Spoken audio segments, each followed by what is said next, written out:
Hello, welcome back to the channel. Really glad you're here with us today. I'm going to do things a little bit different from what I'm used to on my videos. I kind of wanted to experiment with this product here. It's called Eagle Clear Gloss. I've been working on my garage for the past couple of years on finishing it up here and there. I do quite a bit of work out of here, so I don't need anything fancy. And instead of spending several $1,000s, $4, $5, $6, $7,000 on an epoxy coating for the floor, I went and spent about $150 on this 5-gallon pail of Eagle Clear Gloss. I got this at the local Home Depot. They had it within a couple of days. And from what I've been told, it's a really good product. So it'll kind of keep the concrete, it's basically a sealer, but it'll keep, a lot of the elements and stuff off.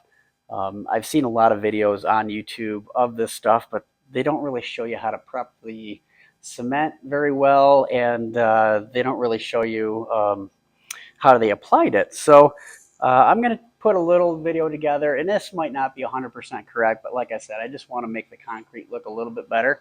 But what I'm actually going to do is just kind of do a quick video on how I've prepped it. And after that, I'm actually going to do 2 coats of this stuff. I'm going to put down the first coat, and then we're going to put down the chips after that. And then after the chips are down, we'll put the second coat on top of those and kind of get them to glue in place. So first you want to start off with, of course, a very clean floor. Prep is huge when it comes to anything floor coatings, either epoxy or even the sealer that this is. You want to make sure and get a good power washer. Mine is, I think, a 25 or 3000 psi, and make sure that those floors are incredibly clean. Once I clean the floors with the power washer, I'll actually go back over it and use some degreaser. I just use this LA Awesome dollar store greaser, and actually works pretty good. So don't need anything fancy. But after I power wash that, I'll start the drying process a little quicker. After the floors are clean, we'll move on to etching.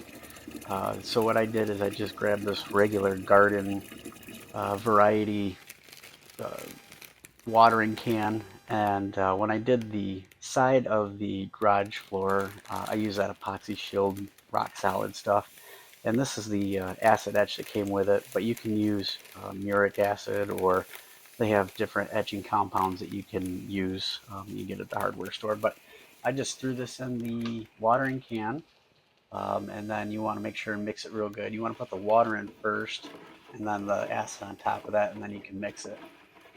I was told to do it that way, and so I'm sure there's a reason for it, and so that's what I did. Now this process here is super easy. I just pour it along the floor. Just kind of go back and forth with it. You want to make sure and get as much coverage as you can. Then once you can see I use a crisscross motion with the acid just to try and keep it as uniform as possible. And I use the whole bucket. Then once I get that done, I just went and bought a dollar store broom. Nothing fancy. You can see it's got stiff bristles on it. I just go in and scrub the floor and make sure that it covers every inch of the entire floor. That's very important that you acid etch every part of the area that you're using, or that you're going to seal or epoxy. Once the floor is all scrubbed, you want to make sure and keep the floor wet for at least 15 minutes. So you want to just spray down the floor every once in a while just to keep it damp. Then once you get the once the time is up for the acid etch, what I did was I just took this floor squeegee and just sped up the process a little bit on the drying. You want to make sure and let that dry for about 24 hours before you go back through and start the whatever floor coating you're going to use. And that applies for any of them, either the epoxy shield or rock solid or the sealer that I'm using. For the most part, all the instructions are mostly the same when it comes to prepping. But prepping is definitely one of the most important pieces. Here's a quick close-up of the product that I'm using. You can see that it says Eagle Claws coat on it, and it's obviously the clear. Now, there's a couple of videos online of this product, like I said, but there's no real tutorial on how they did it. So what I'm going to do is I'm actually going to put a first coat down, and I'm going to use these floor chips like you would for epoxy that I just got off the jungle site there. And we're going to try and put this down with the first coat, and then I'm going to put a second coat on top of that and hopefully keep them in place. So it makes it look a little bit more fancy, and for less than $400 basically for the whole garage, we can have the floors done and somewhat protected. So let me show you what I'm going to do. And like I said, this might not be the correct way to do it, but it's how I will do it. And hopefully it turns out okay. But much as I'm dreading it, let's get started. First and foremost, before you get started, is even after you've etched it and you get the surface clean, I'm going to take my little broom there and just run a broom across it just to make sure that it is super clean before I start rolling. Okay, first thing I'm going to do is I'm going to give this a shake. And since this is a sealed top, I guess this is the best way to do it. Not really sure, but we'll give it a shot. And this stuff smells terrible. In fact, it will probably make my entire house smell like kerosene. So I'm going to do probably the correct thing and wear some sort of mask wherever I put it. It's very important to have great ventilation because this stuff is very, very strong.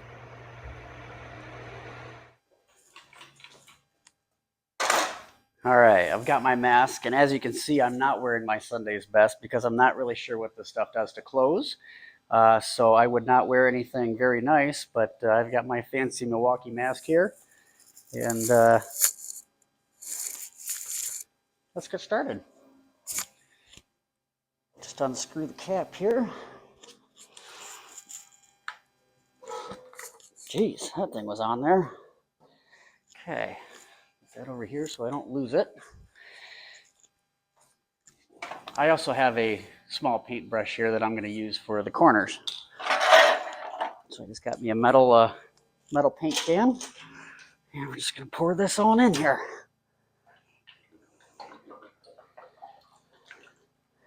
And I can tell you that the mask already is a wise choice because this stuff is very strong.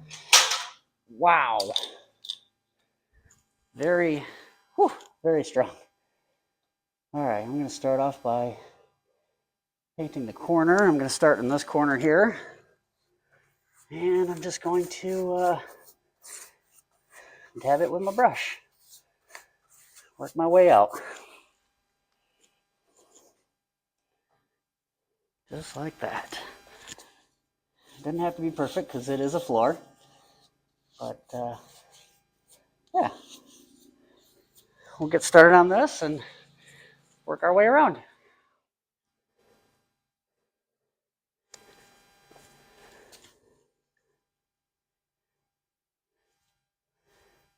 You can see how easy this is to go down. Works really nice.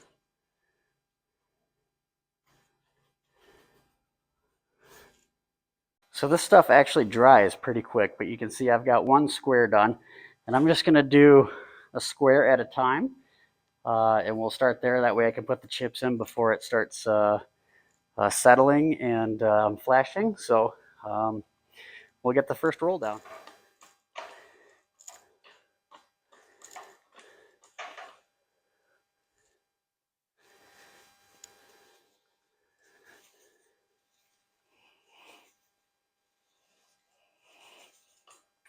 Now this first coat I'm actually going to put down a little thin, but you definitely want to make sure that it's 100% covered.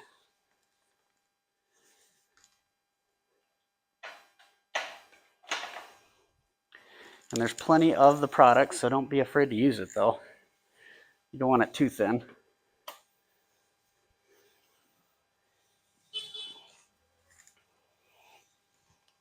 I've got half of that square down. What I'm going to do is I'm going to come over here, grab a few chips. First I'm going to spill all of them. Perfect. All right, I'm going to start throwing some chips down. And I got a 12 pound bag or something like that, so I got plenty. So I'm not going to run out. I usually do, well, for this project, I think what I'm going to do is about probably 4 handfuls on each square. We'll start there. I'm gonna come back over here, grab my roller. Wow, this stuff smells terrible. Grab my roller and finish the square out.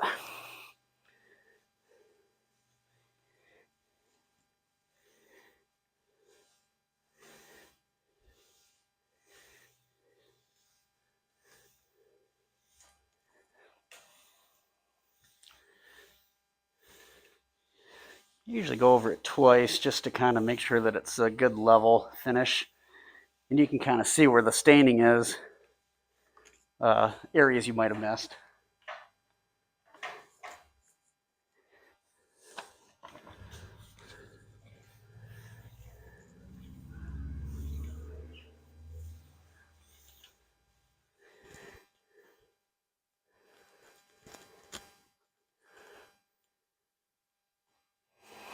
There, 1 square done, 5 to go.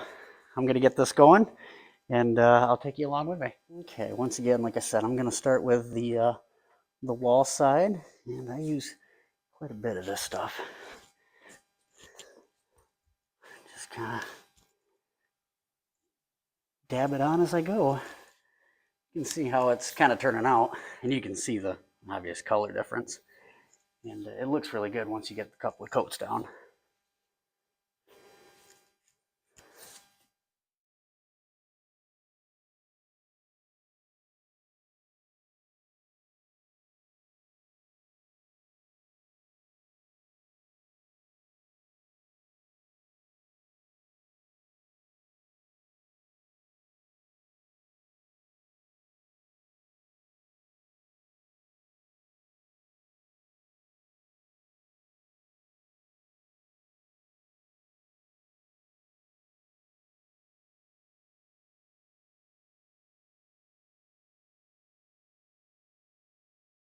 All right, I just want to do a quick walkthrough on how it looks on the final product.